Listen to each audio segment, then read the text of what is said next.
I hear women say all the time that Jesus is their husband. And Jesus is not your husband. I'm here to tell you that Jesus is not your husband. Your husband is someone that you procreate with. You're not procreating with Christ. Now, he may impregnate you with the word of God. I'm going to impregnate everyone with the word of God. The things that we do as humans, that's not something that you do with Christ. You can do all things through Christ who strengthens you. But a lot of women are saying that Jesus is their husband because they have been disappointed by men. And they've set the bar so high, they set an unrealistic expectation for men who are imperfect.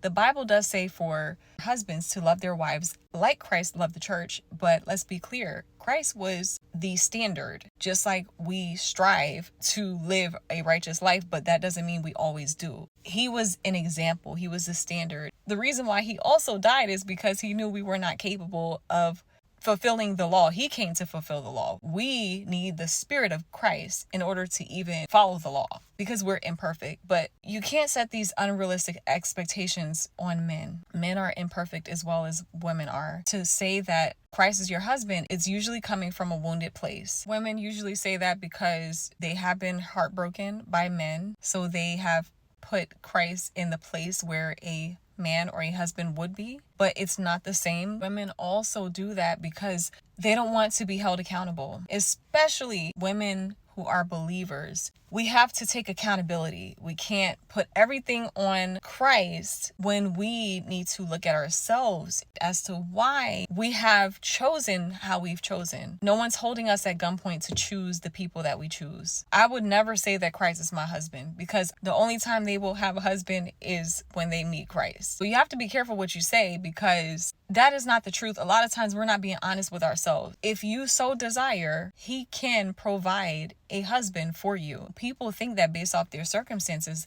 that God doesn't want them to, but no, a lot of times it's what's going on the inside that's causing us to make poor choices. And then we think that everybody's like that. Everybody's not like that. There are good men, there are good women. However, what is it on the inside that's attracting what's wrong? Because remember, we attract what we are, not what we want. You can want what you want all day, but if you're not healed on the inside, you're going to constantly go for everything outside of God's will and then spiritualize it.